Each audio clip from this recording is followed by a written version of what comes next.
Welcome to another SMA video for the home inspector. This short video is on parapets and fascias. As a home inspector, you're charged to evaluate a building to be fair to the buyer and to the seller with an educated assessment of the stucco. The SMA hopes this video will help you better understand how stucco parapets and fascias work to improve your reports.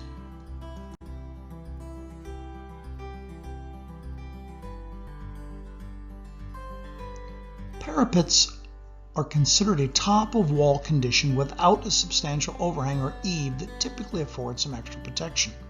This condition can vary from project to project with regard to design and how protection against water entry is achieved. They can all look different. Of course, when the parapet has a substantial metal cap flashing, there is much less concern for you, the home inspector. Metal cap flashing is the surest protection against moisture intrusion, mainly because you can visually inspect the cap flashing. The cap, like all parapets, should be sloped to prevent ponding, and should be sloped back, as this will help prevent staining on the exterior wall. The leg that covers the siding should match the needs as determined by the structure and regional location. For example, 2 inches is considered a minimum. However, this detail is common for Seattle and refers to 3 inches as minimum. But what about parapets with stucco that go up and over the top of the wall? Is this allowed? The answer is yes, with some caveats. The parapet must have a continuous waterproof membrane under the cement plaster. This flashing must substantially overlap the building papers coming up the wall. Then the lath is run up and over the parapet. There should be no penetrations along the top and down the walls for at least a couple of inches. The corner bead or aids are then wire tied to the lath. With no penetrations through this concealed barrier and the stucco being properly mixed and applied, incidental water getting to the concealed barrier flashing is not an issue. Unfortunately, you as a home inspector will not be able to see if this was done correctly or incorrectly. There are signs that can provide you a clue as to what was done under the stucco. Can you guess which parapet was probably done correctly and which one was not?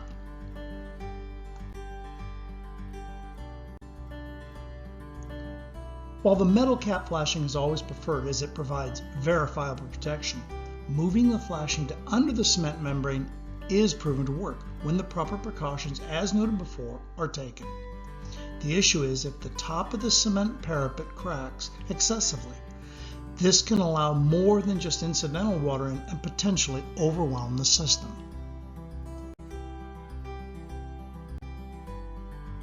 This is why the SMA recommends an extra layer of protection that we call a base of mesh. This is a fiber-reinforced mesh that is troweled into a polymer-enriched skim coat of cement, then recoated to completely encase the mesh and then apply a finish coat of stucco. This laminate is strong, flexible, and keeps water out. The laminate also prevents cracking from occurring along the plaster parapet. This system is proven in all climates. It can even be used on parapets that have exhibited cracking, as long as the framing is still structurally sound.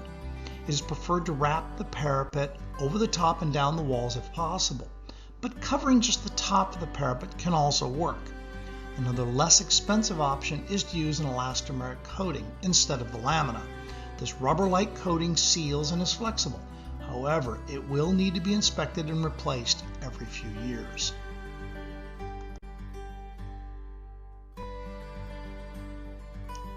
The fascia transition of stucco to wood is common, and this can be a source of water entry. It is imperative to keep water out so as not to result in wood decay. There are 3 basic methods of moisture control for wood fascia and stucco connections. The first is to have the fascia overlap the stucco. The second is to have a concealed flashing under the fascia and stucco transition. And the third is the barriers. We will look at each methodology in greater detail.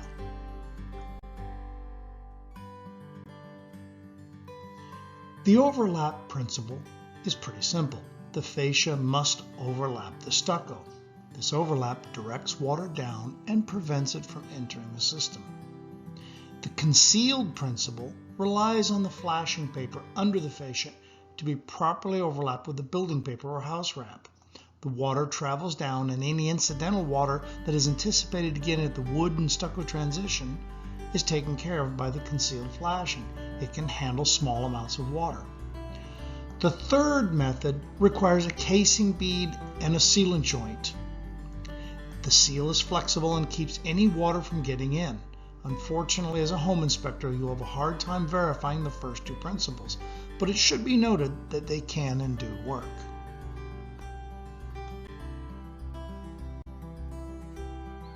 We hope this short tutorial video on parapets and fascias with stucco have been helpful.